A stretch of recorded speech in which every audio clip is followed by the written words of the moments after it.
What up? This is Rap Hits, and so the BET Awards just aired, and so the reason why it got a lot better than previous years is because that lady that was running it has finally gone away. She was a feminist lady. Her name was Deborah Lee. She was running it for about 20 years, and she was really taking BET down.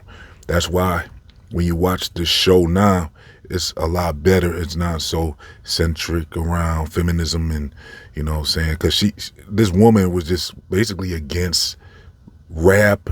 She was against R&B even, it seemed like. She was only for, like, basically the oldies and, you know, like Temptations and Aretha Franklin and Diana Ross, stuff like that. That's basically what she was turning BET into, like her stuff. And then gospel, and then she was doing a lot of Luther Vandross stuff. So she would only honor people like that and really centric the show around that type of stuff. So I did a report on this a while ago, and it was starting to frustrate me.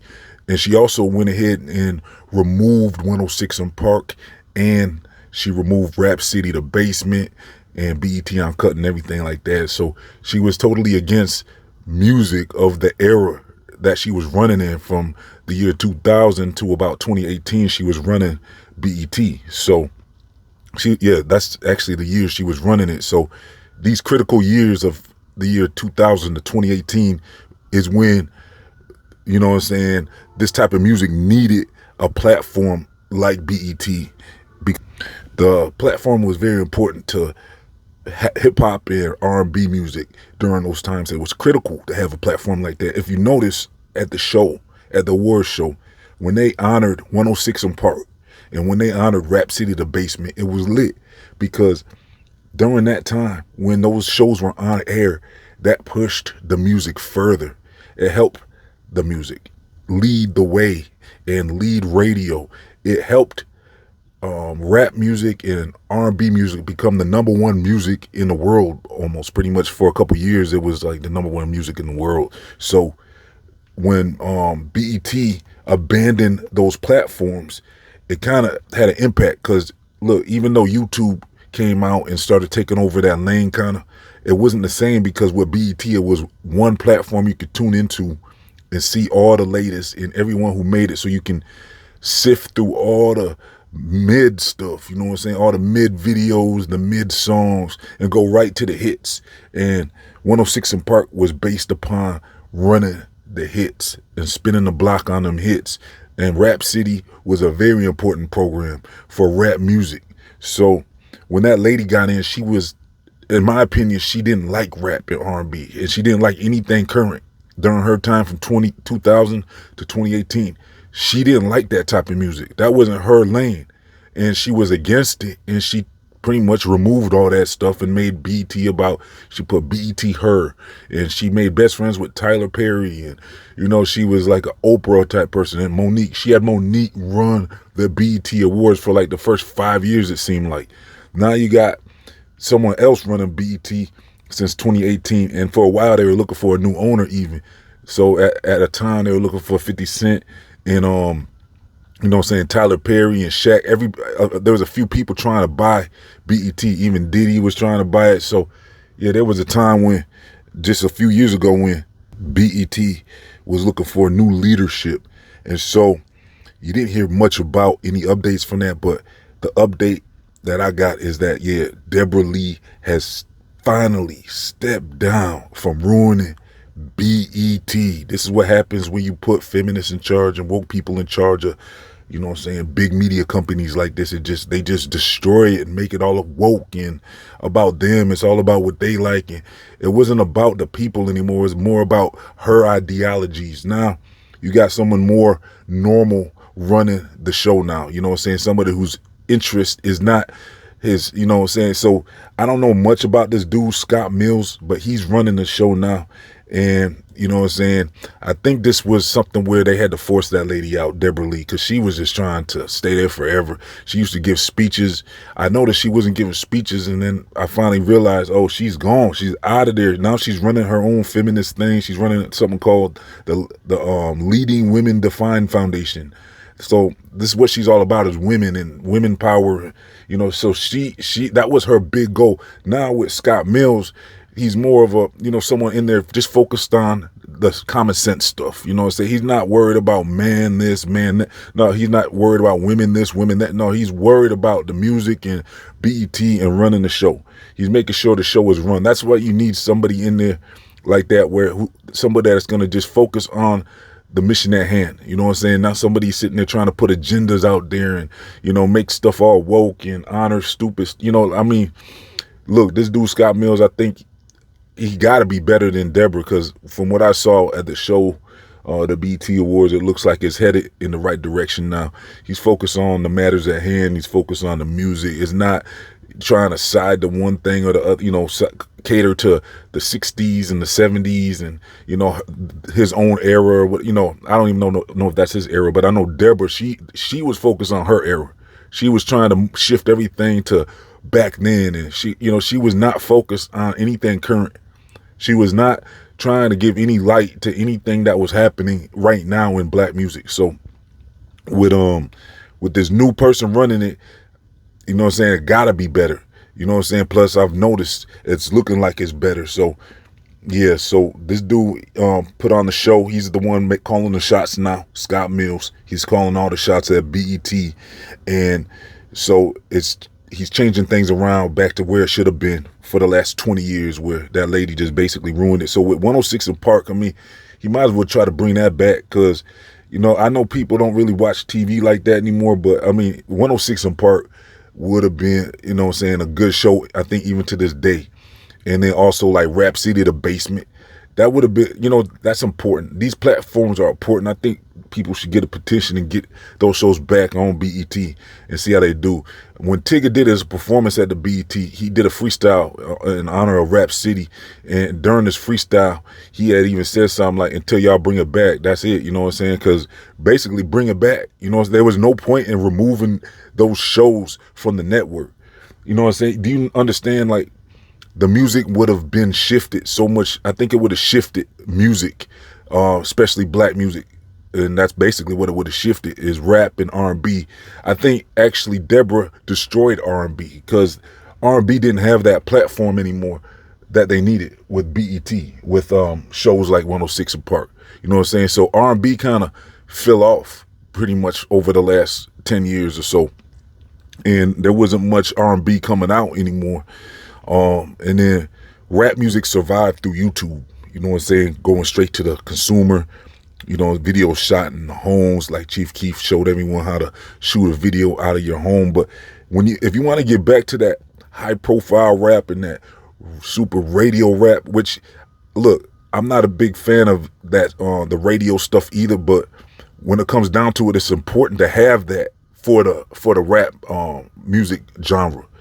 And for R&B, really, it's important to have those hits that, some of y'all don't like, but when we go back to it, you're liking it now. Because when they went back to honor 106 in Park and Rap City, everybody was feeling it, and those hits are smash hits. Now you look at it different from back then when they played it nonstop. You know what I'm saying? When them songs was on during the early 2000s, all them songs they was playing, some people was like, they didn't like it because it was just, they play those songs over and over again. They'd be called like basically radio songs.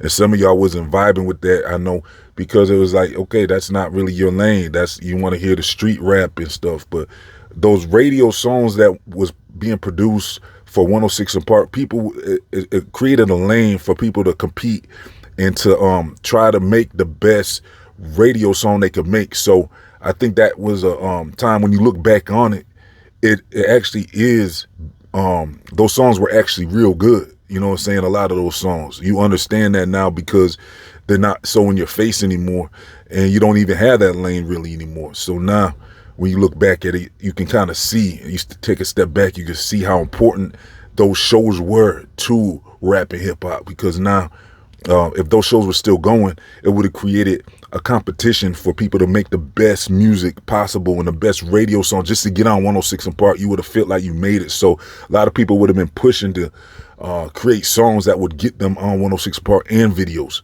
So you would have an improvement in quality of video, videos coming out and songs, just because people would be all trying to get on that 106 and Park. You would have seen probably Little Dirk on there. You would have probably seen King Vaughn on there. You would have seen, you know what I'm saying? You would have seen that, you know what I'm saying? You might have even seen FBG Duck. I doubt it though. No, FBG Duck, he was too street. I don't know if he would have made it on 106 and Park or nothing. He might have made it on Rap City The Basement though. You know, maybe. You know what I'm saying? He might have made it on Rap City The Basement, but you would have had, then, you know, you would have seen probably New York drill rappers on 106 and Park. You would have seen, and probably Rap City. It would have been like a test to see, like, do you really got it? Like, how good is you? Like, is you gonna make the best videos you can possibly make? Is you gonna make the best songs? Is you gonna make hits? That's what it would have been back to if they didn't remove those platforms, and they really need to get those platforms back. So if you want to help get that platform back, like this video and make this video go up in the algorithm so we can get, you know what I'm saying, the attention this video needs to impact BET. Because I believe when I was complaining about Deborah, now she's gone. You know what I'm saying? I was always complaining about her and how she ruined BET, and now she's gone. Because I guess, you know, I'm spitting facts. You know what I'm saying? So with this video, like this video, let's get 1,000 likes on this video and make this video go up, because with this information getting to the mass public, I think this could alter BET, maybe help them bring back shows like 106 Park and Rap City The Basement, which would be very important to have the booth still going. You know what I'm saying? And they have the basement where they're hanging out in the basement with, you know what I'm saying, rappers, and give everyone a platform that's trying to make it in rap and R&B. And a lot of the times when they would be on these platforms, it'd be at a time when they weren't really even that famous yet. Sometimes, you know, we'd watch their careers blow up as they kept getting invited to Rap City The Basement and 106 and Park. We'd watch how that would affect their careers and help propel them into the mainstream spotlight, which is what that platform is capable of doing to so many other artists and so much other talent that has been ignored because these platforms have been removed. So a quick breakdown of the award show. I mean, I thought it was decent. I mean, it wasn't the best thing in the world, but it wasn't the worst. It was definitely a big improvement. I ain't mad at it, to tell you the truth. I mean, they had Jim Jones. Like I said, they had a 106 and Park segment. They did a lot of artists came up on there to represent for the early 2000s, and then they had new artists. They even had Playboy Cardi. He went up, did his thing with one of the better performances of the night. Then Lil Wayne went up there. He did his thing. And then I wasn't agreeing with Doechii winning Best Female Rapper, because, you know what I'm saying, she beat out all the top rappers like of right now. They had Lotto, Sexy Red. She beat out a whole bunch of rappers, Cardi B. You know what I'm saying? So I didn't think she deserved it. I think Doechii, for some reason, that had me thinking like, okay, how y'all gonna give it to her over all the other artists? Because Doechii to me seems like a forced artist, especially over them.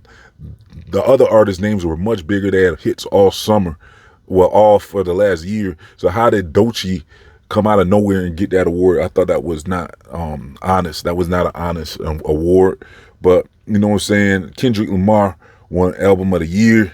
I'm not a real big Kendrick Lamar fan, but you know, I respect his grind, and you know what I'm saying, he's doing his thing and all that. And also we had Kevin Hart host the show, and you know what I'm saying, that was a big improvement from having Monique host the show for like 5 years in a row with that other lady. So that was a pretty decent host. And then you had Ludacris.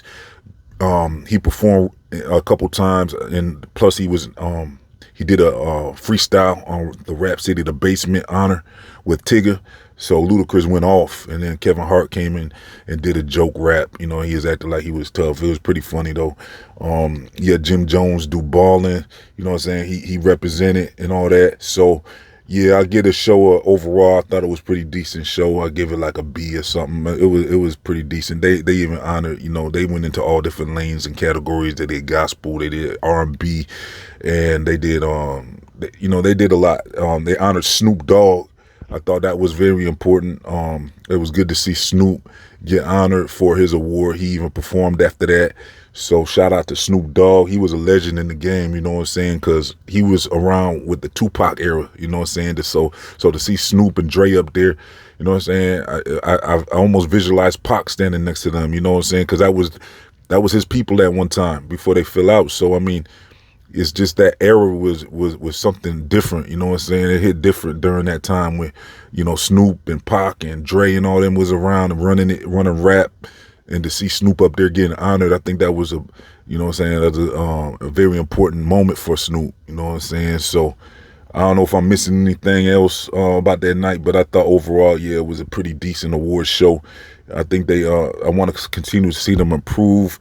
And yeah, make sure you like this video, like I said, to get BET to hear this video to maybe where they will bring back 106 & Park and Rap City The Basement, because I think that'd be an important platform for any upcoming rapper or R&B artist to have those platforms plus it would continue to push the you know what I'm saying, the genres of rap and R&B forward to a level where, you know, right now they don't really have a consistent platform like that to show up and do their thing and make, you know, it brings out the best in everybody that's doing rap and R&B. So yeah, let's bring those programs back to BET.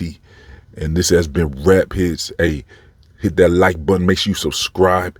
Also check the description box for links and all that. I'm out.